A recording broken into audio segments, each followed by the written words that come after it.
Hey, what's up? My name's Kyle. I'm a designer and artist in San Francisco, California. I'm a big fan of the Dirtywave M8. My battery life was pretty bad, and so I wanted to upgrade my battery. Also, I was having some port noise issues because one of the earlier designs, the ports were flush with the metal housing, and so there was some, I guess it's grounding noise that was occurring. So I figured, let me redesign this shell so that I can get past that grounding noise by using plastic, and so that I can upgrade my battery size. And so this is the 2500 milliamp hour 3.7 volt battery from Adafruit with the JST connector that goes right into the standard M8 back right there. Boop, boop. And so this is a shell that I designed to be able to accept these things. So there's a lot of parts here. This has taken many hours to get to this point. There's a whole bag of prototypes that maybe I'll show, but yeah, I'll show you how to assemble it. So here we go. So I've optimized it to be designed to be printed without very many overhangs. I don't like to use supports in my prints because I don't think they come out very clean. So there's a lot of components here because I wanted it to be as clean as possible. Also, I thought it'd be fun since Trash 80 is background with the Arduino and with the Game Boy and kind of chiptune music. I was thinking it'd be really fun for this to be kind of more moddable like a Game Boy, which is why I did kind of this thing. So basically, here's like the SD port slot. And I wanted to make it so that we can make these things multicolor, so that you can kind of like design your own style case here. Here's the glow-in-the-dark part that I'm pretty stoked about. I'm gonna do a whole glow-in-the-dark case. I think that'd be really fun. Yeah, so well, we can stick with that one. Anyway, so that just slots in. Here is this internal frame. I've also designed it to be able to support the larger 4400 milliamp hour. It's quite large, but it fits. So this way, this one fits in here like this. The larger one fits across this way. And so like here's the battery back for this size. So you can see it adds a little bit of thickness, not too much. It's not too bad. Come back to this. And then here's this, here's the larger, yeah, that 4400 milliamp hour one, and it's quite big. But I've designed also this case, which is kind of silly, but also is a way to have a battery that's the same size, I believe, as the Mark II. And it just kind of goes on like that. And then there's screw holes here. Boop-a-doop.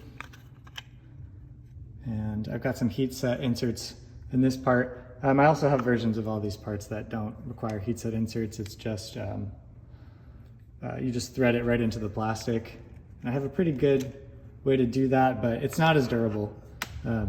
So if you're going to be modeling it and taking it apart pretty frequently, or occasionally even, I would say it's probably worthwhile to do the heat set inserts. But if you don't have a soldering iron, it's fine, you don't need it. You don't need to do that. So just another quick component. So I also have a plastic, like fully solid version of this. This is a part that I've captured a metal steel plate that I had made in the back. Let's see. Here are some of those plates. But this makes it so that this is now this can now be attached to a magnet, and of course I don't have it here in front of me, but I'll show a picture of that. But basically any MagSafe device, you can, once you assemble it, it just magnets right on the back.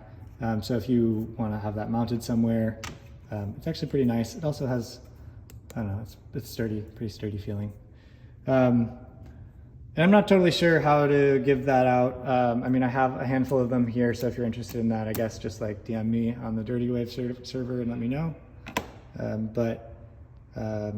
I guess I could just give this file away too, and then folks could get those made.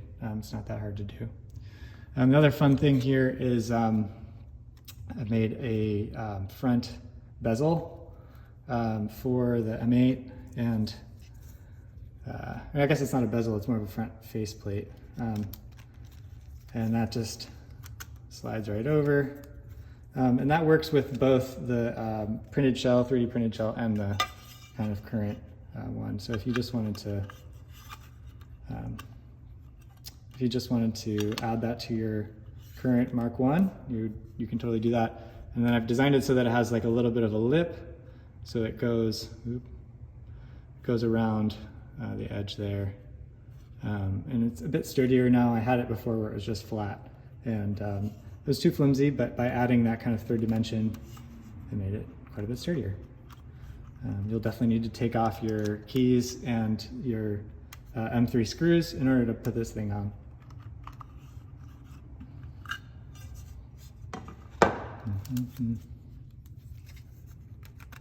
Cool. I guess the other thing that I have here, so this is the original bezel.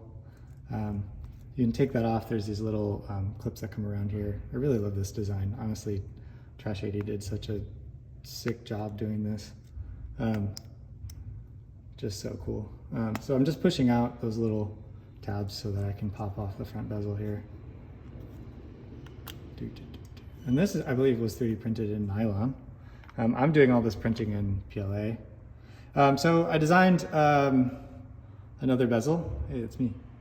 I designed another bezel to go over here. And so this is just press fit. I do have little feet that can go in there and snap into the holes, but it's really not necessary. So that just snaps right on. And honestly, it's really not going anywhere. It's not too firm. I don't think it's damaging the screen at all. But yeah, that's that.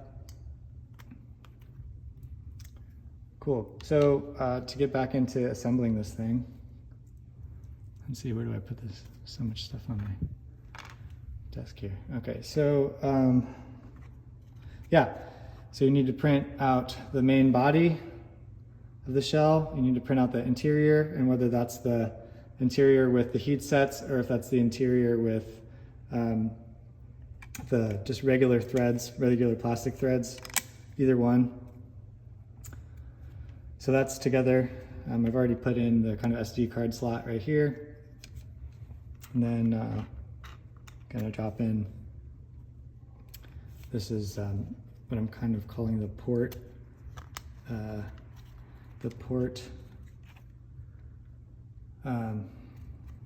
Actually, I don't even remember what I called it in the files now. Also too, I kind of want at some point to get one of these frames machined out of aluminum. And so what's going on here is so there's a hole right here. You can see there's a hole right here onto this body. And my understanding is that this is ground away, so the anodization is ground away, so that it can contact with the metal body of the frame so that it can be grounded. And so I left this open so that in the future, if I do design or do kind of order a CNC main frame of this, that I'll have that area, because on the M8, there's this little conductive sponge here that creates that ground. And so it's kind of trying to future-proof what I do with this, trying to. Okay, cool. So I've got that. Here's this. I mean, classic. Here's the classic. Here's the button that just slots in. And I suppose if you wanted to, I mean, you could just print. You could just print a new button. Just print some little accessories if you wanted to. This is, yeah.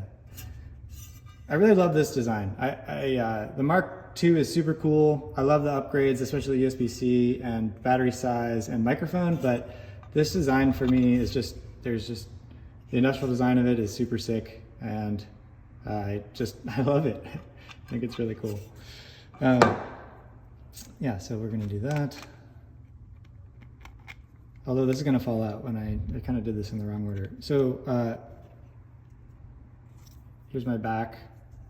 I'm gonna drop that on, and then come over here, and then these are just little M2.5 screws. I believe they're 2.5 or M2.5 by 6, and then just gonna really goofy doing this with the camera.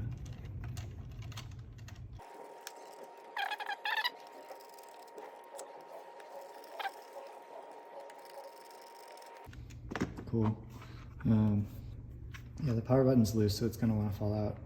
And then here's the other part. So the back of the M8 has these little, I think hot swap sockets for the key switches, which is great, but they stick out. And on the original, or Tim had a piece of foam over here to protect the battery cell from being punctured. I designed this piece here because I think I saw a video of somebody else taking apart, I think from Mark II, and he had something like that, and I thought that was really smart. Of course, I designed this to go in one way. There we go. Is that right? Did I do it right? No, it's backwards. There we go. But so I designed this to basically protect the battery from being punctured. So this, if you can see here, the battery, those switches don't go above this. And then here's the original foam piece. Sometimes I do that. But basically, now I take the battery, do this, and then you can just put the battery in, and it will turn on when you apply power, so there you go. I'm turning that off.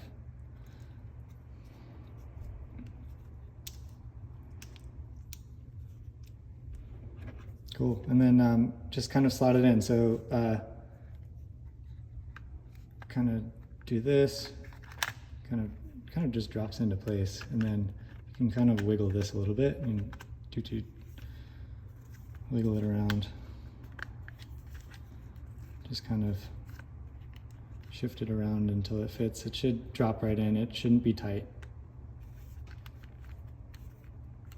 Of course, I'm saying that now, and it's tight. That means something is wrong. Here we go.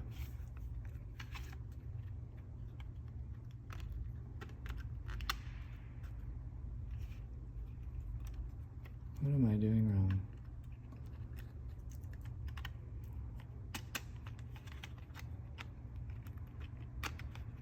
Okay, here we go. Okay, cool. All right, turn off. We're gonna do that.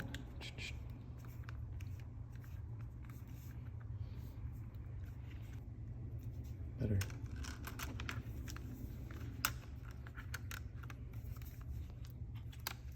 Cool. There's that, there's that. And then we just go get the original front M3s. And I left enough room in the battery area for there to be some expansion. And so if you if the battery expands over time, which sometimes they do, there should be room enough to accommodate for that. You might need to take the foam out, but also just keep an eye on that.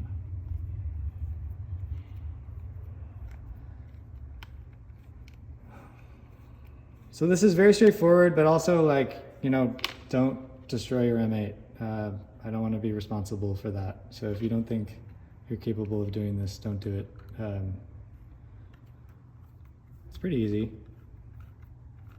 It's a pretty cool design to take apart. And then just pop your keycaps back on. Oh, on the ground.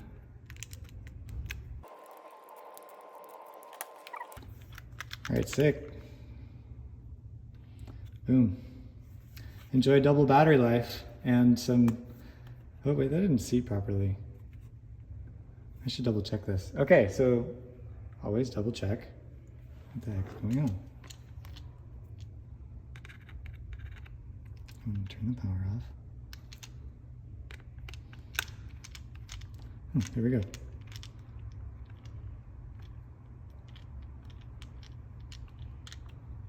Okay, cool. I just hadn't seated it properly. Here we go. Are we flush all the way? Flush, flush, flush. Yeah. Double the battery life.